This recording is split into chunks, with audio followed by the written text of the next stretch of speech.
There is a mistake that many of us make without realizing it, and it can have eternal consequences. Today, I want to share with you a powerful experience of a man who encountered something unimaginable.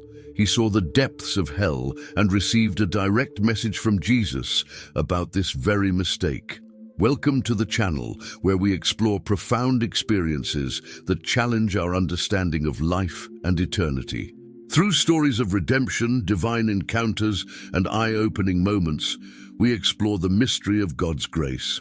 I'm Lucas, and if you haven't yet, I invite you to subscribe and join us on this journey of reflection. Every story we share is an opportunity for you to grow and gain a deeper understanding of life and faith. So sit back and listen until the end. It will be a moment of discovery you won't want to miss. I'm 45 years old, and I was raised in a family where faith was the foundation of everything. From a young age, I was taught to pray daily, morning and night, and I continued this practice throughout my life. I thought of myself as a devout man, someone committed to living by God's teachings, believing in His mercy and love. The idea of divine forgiveness never seemed doubtful to me, nor did I ever worry about the concept of hell. I couldn't fathom that a loving God would condemn anyone, especially not a faithful person like me. To me, hell was simply a symbolic representation meant to warn sinners and non-believers, not a place for someone who followed the faith. I believed that simply praying, attending church, and living according to Christian values was all I needed to ensure my place in heaven. This conviction became firmly rooted in my heart over the years. I felt no fear of hell because I was certain it wasn't meant for people like me. I was confident that God, in His boundless goodness, would protect all those who were devoted like myself. I never imagined that my sense of security would one day be broken. It was a typical Sunday morning when something inside me stirred, urging me to do something different. I remembered a special mass held once a month in my town, an ancient ceremony where prayers were recited in Latin, meant to help examine one's soul and determine if any evil lurked within. It was a mysterious tradition, and for reasons I couldn't explain, I felt compelled to attend. At 30 years old, I had never been to one of these masses before. As the ceremony went on, I watched the pastor place his hand on each participant's forehead and recite a brief prayer. One by one, people in front of me began to fall to the ground, overwhelmed by the intensity of the experience. It made me anxious, and my heart raced as I waited for my turn. When it finally came, I didn't expect anything unusual. The pastor gently pressed his hand on my forehead and started to pray. I felt a slight pressure and a momentary calm, but then everything changed. Suddenly, everything around me was swallowed by an overwhelming darkness. It wasn't just the absence of light, it was a thick, suffocating void that seemed endless. I couldn't see anything, nor could I hear anything at first. It was as if time itself had stopped. I felt as though I had been cast into a deep, unfamiliar place, isolated from everything I had ever known. For what felt like an eternity, I floated in this vast emptiness, unsure of where I was or how I had gotten there. Then, in the distance, a light began to emerge. But this wasn't just any light. It was a brilliant, pulsating glow that seemed alive, like it had its own energy, its own heartbeat. It wasn't a cold, harsh light, but rather one that was warm and inviting. I found myself inexplicably drawn toward it, as if it were calling me. Though I didn't understand how I was moving or what was happening, I couldn't resist the pull. With each step, the light grew brighter, more intense. And as I moved closer, I could sense that there was someone waiting for me. As I approached, the light took on a more defined shape. Within it, a figure began to form, though I couldn't make out any details. It was as if the figure was made of light itself, yet there was an unmistakable presence about it. There was something deeply familiar in the air, something comforting, even though the situation felt so foreign to me. The figure radiated authority and peace, as if it belonged to both the heavens and the earth. The fear I had felt moments ago started to dissipate, replaced by an overwhelming sense of wonder and curiosity. For a brief moment, I stood in awe, wondering who or what this figure could be. It was then that the voice spoke, deep and calm, resonating not just in my ears, but deep within my soul. "John," it said, calling me by name, "it is time to face what you have always refused to acknowledge." Those words, spoken with such calm authority, struck me with a force I couldn't explain. It wasn't just that I heard them, it was as if they were etched into the very core of my being. My whole body felt the weight of that statement, and I instinctively knew that the moment had come to confront something I had always refused to see, something I had denied for so long. I stood there, almost paralyzed, waiting for the next words to come. The figure spoke again, its voice a quiet but powerful echo in the vast space around me. "You have never believed in hell. You've always thought it was a myth, a scare tactic used to warn sinners. But now, I will show you the truth of what you have refused to acknowledge." Before I could even process what was happening, the world around me shifted. The bright, welcoming light faded, and in its place came an overwhelming sense of dread. The ground beneath me cracked open, and a deep chasm formed, swallowing everything in its path. What appeared before me was a scene that defied all understanding, a place of unimaginable suffering.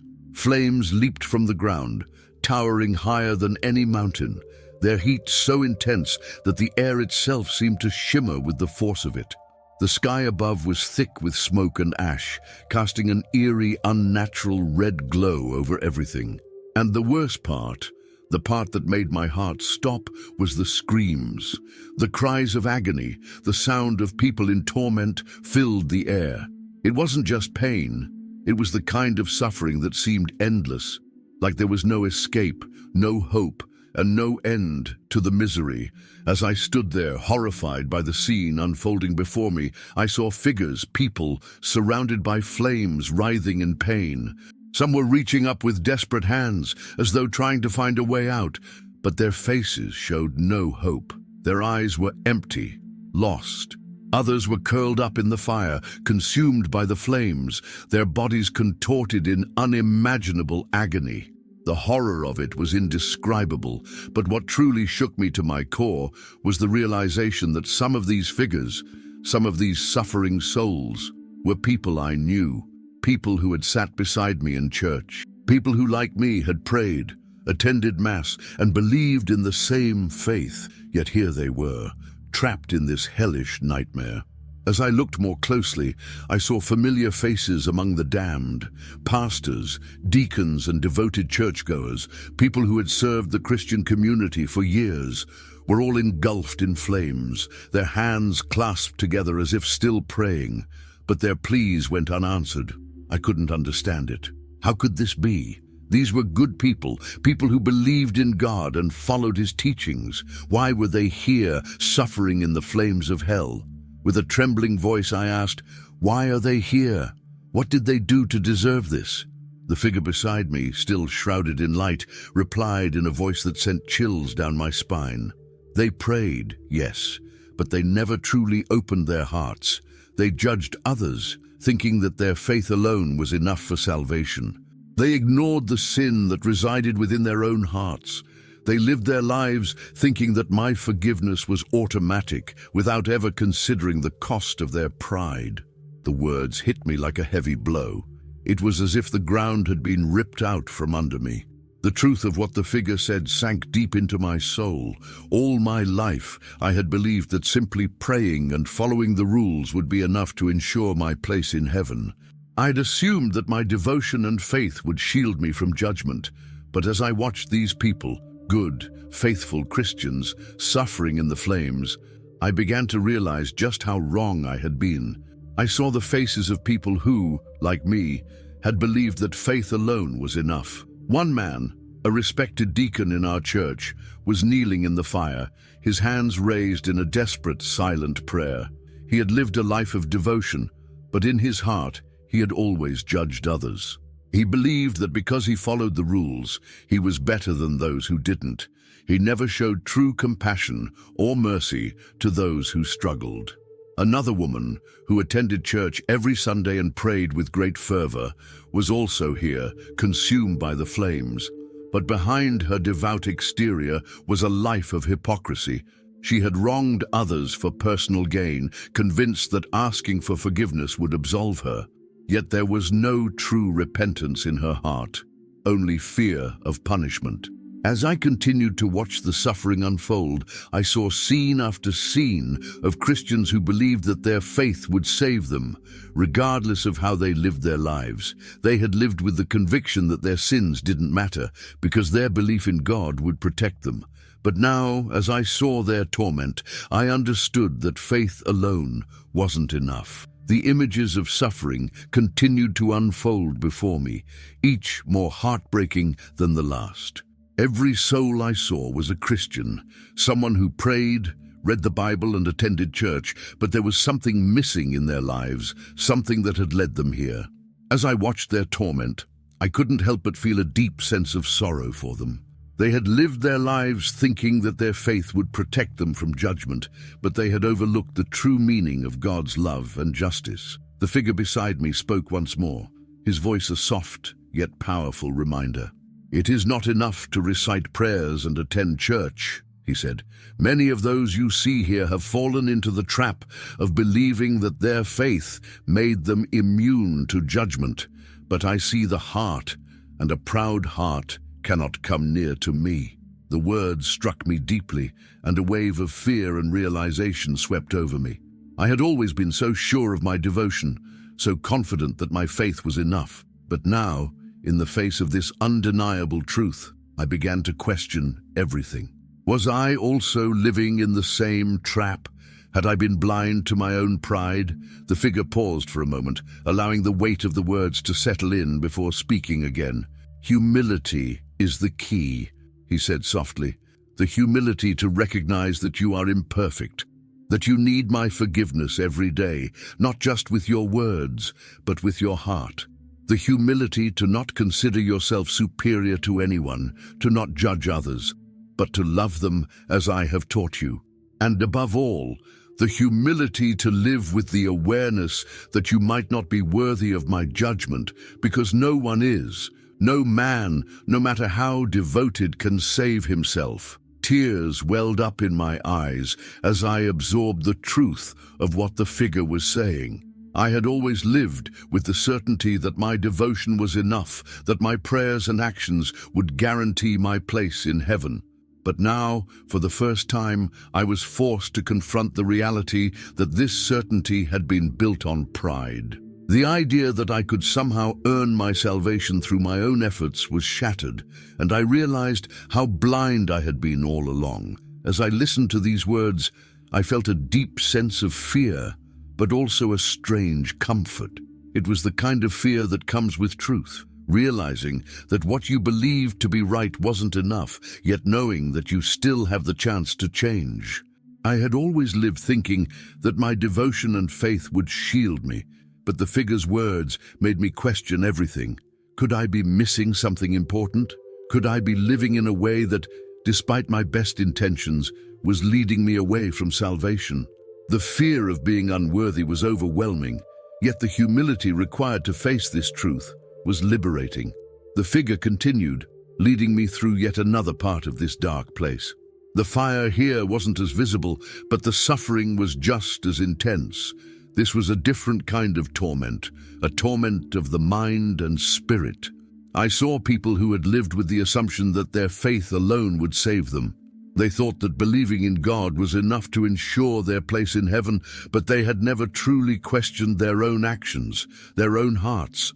They had lived with pride, believing that their devotion made them better than others. Here, in this part of hell, I saw them forced to relive every moment of their lives, every action, every thought, every decision they made. And with each passing moment, their remorse grew deeper. They couldn't escape the awareness of the opportunities they had to repent, but had wasted. It was a never-ending cycle of regret and despair. I saw one man, an elderly figure who looked me in the eyes as I passed by. His face was etched with pain and sorrow, but it was his words that struck me the hardest. "I thought I was saved," he said, his voice cracked with the weight of his regret. "I believed my faith was enough, that my prayers every day would shield me, but I judged others. I thought I was better because I followed the rules. I never understood my own flaws, and now I am here." As I continued to move through this grim landscape, I saw more faces, more people who had once believed they were safe, but now found themselves trapped in eternal torment. Some had lived in luxury, using their faith as a shield to mask their sins, believing that their good deeds would outweigh their flaws. They thought that because they were in positions of power or influence, they had somehow earned God's favor. But here, in the darkness, none of that mattered. I saw religious leaders and ordinary people alike, all bound by the same mistake. They had put their faith in rituals, in appearances, but never in true humility or love. They had fallen asleep in the false security of their beliefs, assuming that because they believed they were automatically saved. But the truth was different. One face, in particular, stood out to me. A preacher who had often spoken fervently about God's love, a man who had led countless people to faith. I remembered how, in life, he had been admired for his passion and devotion, but now his expression was one of eternal horror, trapped in the flames of hell. His once proud words about love now seemed empty, hollow. I remembered how he would boast about his deeds, how the congregation would praise him for his service. But now, here he was, consumed by the very flames he had once warned others about. The figure beside me spoke again, his voice filled with a quiet sadness. He spoke of love, but in his heart he lived in judgment. He condemned those who didn't follow his example, believing himself to be superior. He sought the praise of men, not the forgiveness of God. The words cut through me, making me reflect deeply on my own life. How often had I silently judged others, thinking that because I prayed or followed the rules, I was somehow better? How many times had I looked down on others, assuming that my faith made me more deserving of God's grace? The figure continued, his voice now softer but still full of authority. "Pride poisons the soul, John. It blinds you to the truth, and it separates you from me. Faith is not about being better than others. It's about loving, about humility, and about understanding that you are no more deserving of salvation than anyone else." As I moved further through this desolate place, I began to see more and more faces, people who, in life, had believed they were safe, protected by their faith and devotion, but now here they were trapped in eternal torment. Some had lived their lives surrounded by wealth and power, using their faith as a facade to mask the sins they hid behind closed doors. They assumed that the good deeds they did were enough to shield them, believing that their outward actions would outweigh the flaws within. They thought that their status, whether in society or the church, gave them a special pass, that God's grace would automatically be given to them because of their outward devotion. But here, in this place of suffering, those illusions were shattered. The luxury and power they had once enjoyed no longer mattered, and their sense of security, built on pride and the appearance of holiness, only added to their torment. I couldn't help but notice one face in particular, a preacher I knew well. He had once been a respected figure in our community, a man who spoke passionately about God's love. He had led many to the faith, and his words had often moved entire congregations. But now, standing amidst the flames, his expression was not one of hope, but one of eternal horror. His body was engulfed in the same flames he had once warned others about. I remembered how, in life, he had always boasted about his good deeds, and how his congregation praised him for his devotion. But here none of that mattered. The very thing he had lived for, the approval of others, had now condemned him. The figure beside me spoke softly, but his words were like a blow to my heart. He spoke of love, yes, the figure said, but his heart was filled with judgment. He condemned those who did not live as he did, thinking he was better because of his outward devotion. He sought the praise of men, not the forgiveness of God. His faith was not for me, but for the world's approval. In that moment, I felt a deep wave of guilt wash over me. How often had I looked at others and thought that I was better because of the way I lived my life? How many times had I judged others for their mistakes, thinking that my prayers and devotion set me apart? It was a sobering realization, one that I had never fully faced before. I had lived under the false belief that following the rules and praying enough would guarantee my place in heaven. But now I saw that it wasn't that simple. The figure spoke again, his voice filled with quiet authority. "Pride poisons the soul," he said. "It blinds you to the truth of your own heart. It causes you to look at others with disdain and makes you believe you are more deserving of grace than anyone else. True faith is not about being superior to others.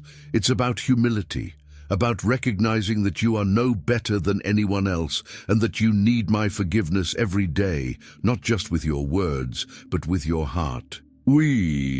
As the figure's words lingered in my mind, I felt a deep sense of discomfort, but also a strange kind of relief. I had spent so much of my life convinced that my devotion, my prayers, and my outward actions were enough. But now, faced with the reality of what true faith required, I began to understand the weight of what had been missing in my life. It wasn't about rituals or appearances.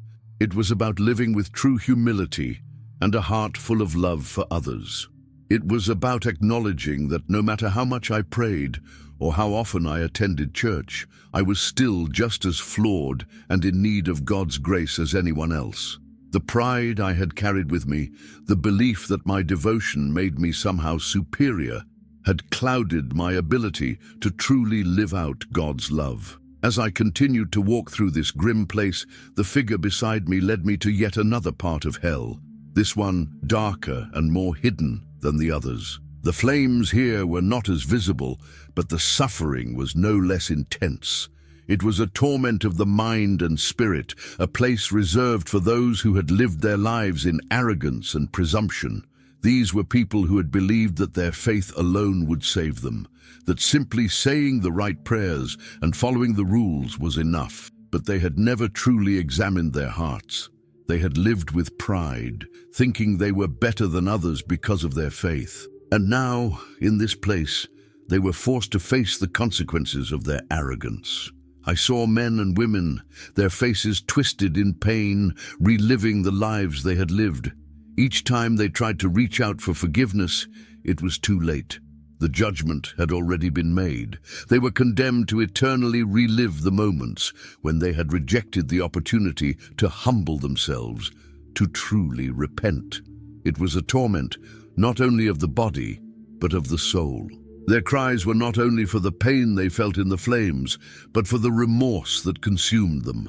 They were trapped in a cycle of regret, forced to confront every opportunity they had missed to make things right, every moment they had chosen pride over humility. One man, an elderly figure, looked me directly in the eyes as I passed by. "I was just like you," he said, his voice cracked with the weight of his regrets. "I thought I was saved. I thought my faith was enough. I prayed every day, followed the rules, but I judged others. I lived my life believing I was better than them because I did everything right. I never saw my own flaws. And now I am here." As I stood there, listening to the man's words, a feeling of deep sadness overwhelmed me. His regret was palpable, a raw, unrelenting sorrow that pierced my heart. I could see in his eyes the torment of someone who had once thought they had all the time in the world to get things right, only to find out too late that they had missed their chance. It was a stark reminder of how fragile our lives are and how important it is to never take God's grace for granted.